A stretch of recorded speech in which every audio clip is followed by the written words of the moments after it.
साहब अम्बेडकर की जो जिंदगी है उससे प्रेरणा मिलती है। इतने गरीब परिवार से आने के बावजूद उन्होंने जिंदगी में डबल डॉक्टरेट करी और वो भी विदेशों से। उस जमाने में मैं चैलेंज करता हूँ आज के टाइम में एक पीएचडी विदेश से करके दिखा दो, और विदेश से तो क्या अपने देश से ही करके दिखा दो एक पीएचडी। 70 साल तक जानबूझ के षड्यंत्र के तहत गरीबों को अनपढ़ रखा गया।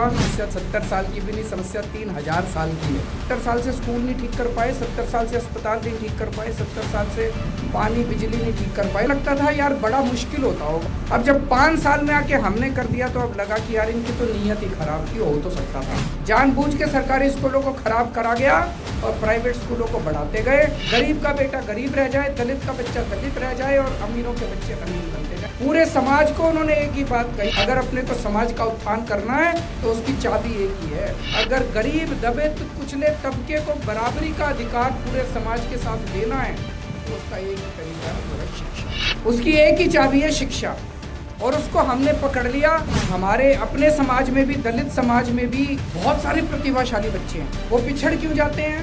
दलित समाज में गरीबी के कारण बहुत सारे बच्चे कोचिंग नहीं ले पाते। आज दिल्ली के अंदर जो हमने शिक्षा व्यवस्था बनाई है, 12वीं क्लास तक सब कुछ फ्री है। सरकारी स्कूल इतने शानदार कर दिए, इतने शानदार कर दिए सरकारी स्कूल कि कई प्राइवेट स्कूलों को मात करते हैं। प्राइवेट स्कूल कितने होंगे दिल्ली के अंदर जिसमें स्विमिंग पूल है? कोई बहुत ज़्यादा नहीं है प्राइवेट स्कूल जिनमें स्विमिंग पूल है। हमारे दिल्ली के कई सारे सरकारी स्कूलों में स्विमिंग पूल खुल रहे हैं, लिफ्टें लग रही हैं।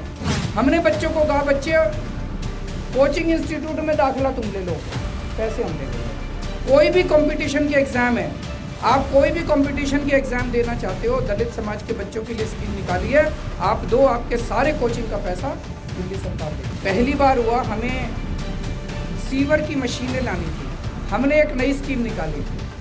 हमने कहा हम 200 मशीनें 200 दलित समाज के लोगों से किराए पे लेंगे। जो कल तक सफाई कर्मचारी थे आज वो बिजनेसमैन बन गए। आज वो एक एक आदमी 6 एक मशीन के साथ 6 लोगों को नौकरी दे रहा है। आम आदमी पार्टी आपकी पार्टी है, दलितों की पार्टी है, दबे कुचलों की पार्टी है, गरीबों की पार्टी है। जिसका कोई नहीं उसकी आम आदमी पार्टी है। सरकार के पास जाते थे, हम कहते थे ये कर दो, ये कर दो, ये कर दो। सरकार कुछ करती नहीं थी। 70 साल से नहीं कर पाए जो ये 70 साल से स्कूल नहीं ठीक कर पाए, 70 साल से अस्पताल नहीं ठीक कर पाए, 70 साल से पानी बिजली नहीं ठीक कर। अब जब 5 साल में आके हमने कर दिया तो अब लगा कि यार इनकी तो नीयत ही खराब थी, हो तो सकता था। आज उठा के देख लो, जितने IAS IPS अफसर जितने मिलेंगे, टॉप के ऊपर जितने अधिकारी मिलेंगे, सारे सरकारी स्कूलों से पढ़े हुए मिलेंगे आपको। तो एक टाइम ऐसा था जब इस देश में सरकारी स्कूल हुआ करते थे।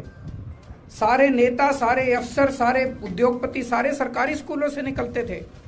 जानबूझ के धीरे धीरे धीरे धीरे धीरे धीरे करके सारे सरकारी स्कूलों को एक तो बंद करते जा रहे हैं और उनका भट्ठा बिठाते जा रहे हैं।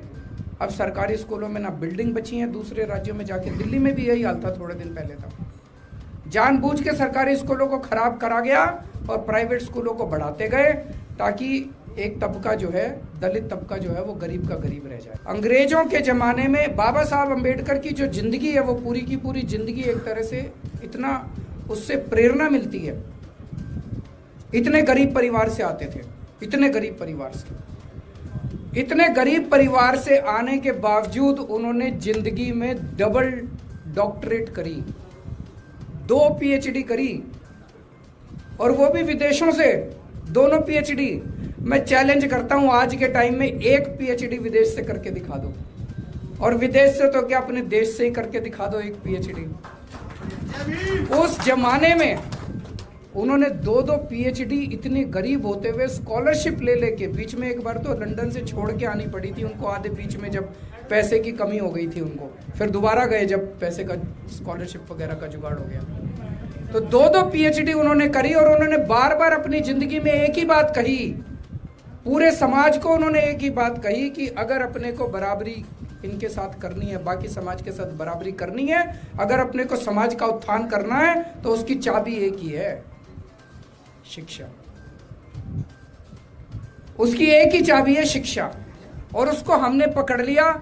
हमने एक योजना निकाली है कि हमारे अपने समाज में भी, दलित समाज में भी बहुत सारे प्रतिभाशाली बच्चे हैं, उनमें बहुत प्रतिभा है, वो पिछड़ क्यों जाते हैं? आजकल कंपटीशन इतना ज़्यादा हो गया, इतना ज़्यादा कंपटीशन हो गया कि उनको कोचिंग करने के उनके पास पैसे नहीं होते।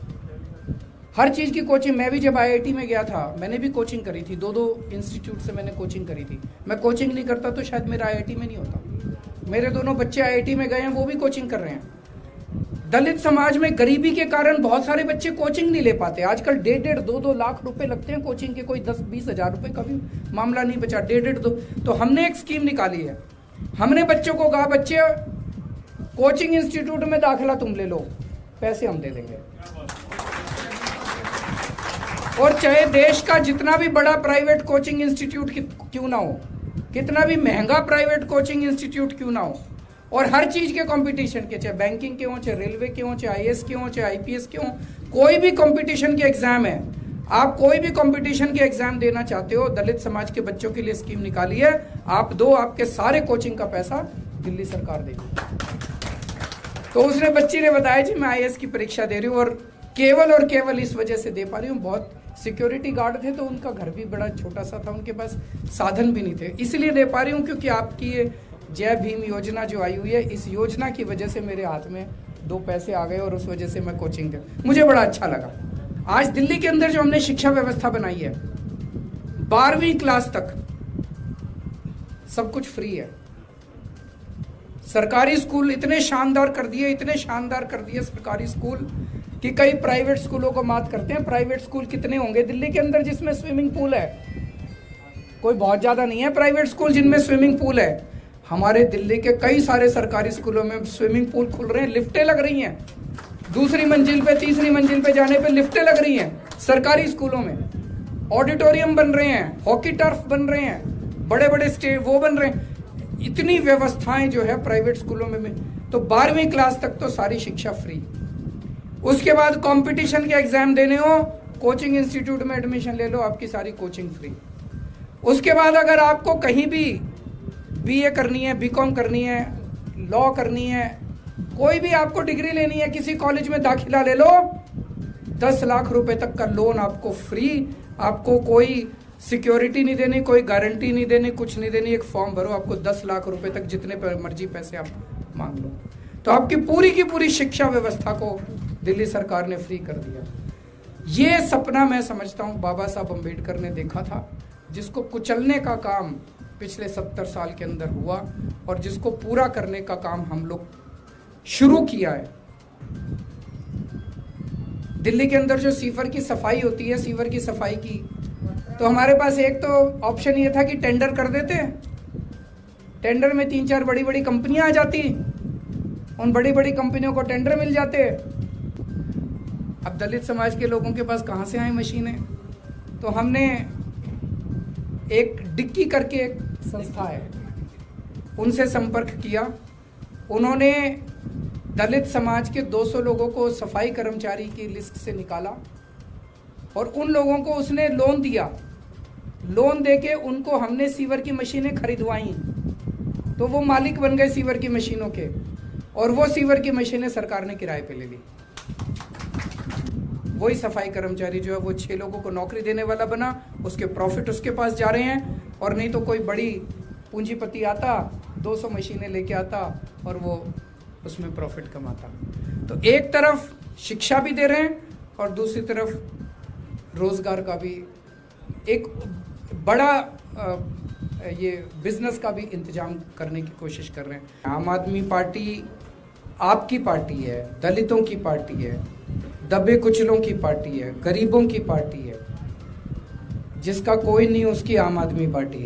हूँ प्रमोद असैया, आप देख रहे हैं एमपी लाइव टीवी। अगर आपको हमारा ये वीडियो पसंद आया है तो इसे लाइक और शेयर ज़रूर करें, और हाँ, हमारे चैनल एमपी लाइव टीवी को सब्सक्राइब करना ना भूलें। जनहित से जुड़ी सभी खबरों के लिए बने रहिए एमपी लाइव टीवी के साथ। धन्यवाद।